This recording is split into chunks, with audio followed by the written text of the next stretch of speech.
नमस्कार दोस्तों, पिछले वीडियो में हमने आपको बताया था कि डायबिटीज डेवलप होने में 10 साल लगते हैं। ये रातों रात डेवलप नहीं होती है और ये डेवलप होने की 6 स्टेज से होते हुए लास्ट स्टेज तक पहुंचती है। और इन 6 स्टेज के बारे में हमने आपको एक एक करके बताने की कोशिश किया, जिसमें हमने फर्स्ट स्टेज में आपको बताया कि इंसुलिन रेजिस्टेंस किस तरह से डेवलप होती है, सेकेंड स्टेज में हाइपर इंसुलिनीमिया किस तरह से डेवलप होती है और थर्ड स्टेज में रिएक्टिव हाइपोग्लाइसीमिया। और इन 3 स्टेज को हम पार करते चले जाते हैं, उसके बावजूद भी हमारे बॉडी में कोई विशेष सिम्टम्स और साइंस देखने को नहीं मिलते हैं।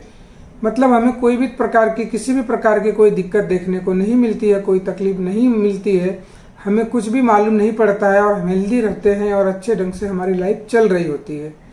लेकिन इसके बाद तीसरी स्टेज को क्रॉस करने के बाद हम पहुंचते हैं चौथी स्टेज में, और चौथी स्टेज को हम बोलते हैं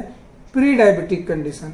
और इस तीसरी और चौथी स्टेज के बीच में आप देखेंगे कि थोड़े थोड़े कुछ चेंजेस हमारे बॉडी में देखने को मिलने लगते हैं। जैसे अगर किसी कारणवश हम डॉक्टर के पास चेकअप के लिए गए तो हमें मालूम पड़ता है कि हमारा बीपी थोड़ा सा हाई ब्लड प्रेशर होने लगा, हमारा बीपी थोड़ा सा बढ़ने लगा है, हमारा कोलेस्ट्रॉल का लेवल बढ़ने लगा है। और इस स्टेज तक जब हम पहुंचते हैं तो उस स्टेज में हमें एंग्री वेन, हैंग्री वाले साइन और सिम्टम्स भी हमें देखने को मिलते हैं, जहां पर उस पेशेंट को, उस इंसान को काफी भूख की क्रेविंग होती है और वो इस तरह से हमेशा कुछ न कुछ खाने की सोचते रहता है और उसके दिमाग में इस तरह के थॉट बनते रहते हैं।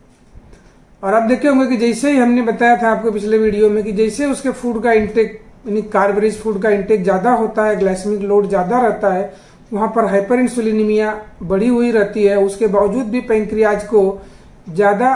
इंसुलिन बनाना पड़ता है और उस कंडीशन में वो बढ़ी हुई ज्यादा इंसुलिन आती है और ब्लड से शुगर को सेल्स में डाल देती है, जिसे हम रिएक्टिव हाइपोग्लाइसीमिया बोलते हैं। इस तरह से जब हम तीसरी स्टेज से चौथी स्टेज की तरफ बढ़ते हैं तो हमें हमारे बॉडी में थोड़े थोड़े चेंजेस देखने को मिलते हैं। और उस समय जब हम कभी ब्लड टेस्ट करते हैं, वहां पर ब्लड शुगर लेवल भी थोड़ा सा, fasting blood sugar higher level में रहने लगता है, पीपी ब्लड शुगर भी थोड़ा हायर लेवल में रहने लगता है।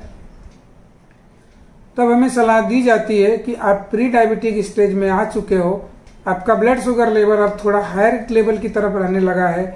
चाहे वो पीपी हो या वो फास्टिंग हो। और इस कंडीशन में हमें सलाह दी जाती है कि आपको डाइट में थोड़ा कंट्रोल करना चाहिए, आपको मीठी चीजें नहीं खानी चाहिए। और आप देखेंगे कि जब चौथी स्टेज में भी आप पहुंच चुके हैं, उस स्टेज में भी आपको कोई बड़ा साइन और सिम्टम्स या किसी तरह की बहुत बड़ी तकलीफें देखने को नहीं मिलती हैं। और वहां पर भी हम अपने आप को हेल्दी फील करते रहते हैं, हमें ऐसा लगता है कि हम तो काफी हेल्दी हैं, हम ठीक हैं। और कभी कभी ऐसा भी देखने को मिलता है कि बहुत सारे लोग इस प्री डायबिटिक स्टेज में आने के बाद भी इग्नोर कर देते हैं और कभी कभी डॉक्टर भी इतना सीरियसली नहीं लेते हैं और ना ही और भी किसी तरह से जांच करते रहते हैं। जबकि आप इस चौथी स्टेज में आने तक आप अपने बॉडी में, अभी जैसा हमने एक एक स्टेज बढ़ते हुए बताया आपको कि किस तरह से एक एक स्टेज में हमारे बॉडी में चेंजेस हो रहे हैं, तो यहाँ पर जब हम चौथी स्टेज में पहुंच जाते हैं, इस चौथी स्टेज में एक्चुअल में हमारे बॉडी के अंदर डैमेज होना ज्यादा स्पीड में शुरू हो जाता है,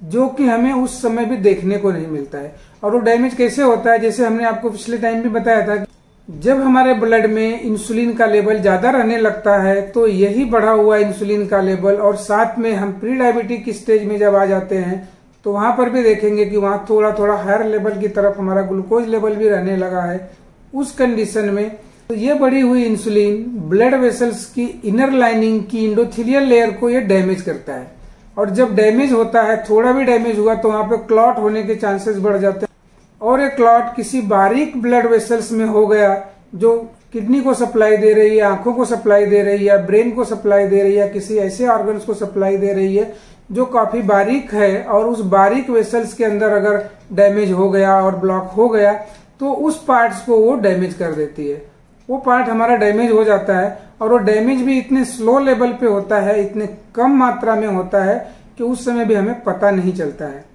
इस तरह से दोस्तों, जब हम फर्स्ट से फोर्थ स्टेज तक पहुंचते हैं, हमारे बॉडी में अब काफी हद तक डैमेज होना शुरू हो गया रहता है, लेकिन उस समय भी इस चीज की जानकारी नहीं होती है। और उस समय जब आप अगर इंसुलिन लेवल चेक करेंगे तो वहां पर देखेंगे कि आपका इंसुलिन बढ़ा हुआ मिलेगा, लेकिन आज के समय में इंसुलिन लेवल कोई चेक करता नहीं है, उसको कोई पूछता नहीं है। क्योंकि इस थियरी भी काफी नई होने की वजह से अधिकतर लोगों को, चाहे वो नॉर्मल इंसान हो या कोई डॉक्टर हो, इन सब चीजों की जानकारी न होने की वजह से इस पर विशेष कोई ध्यान नहीं देता है,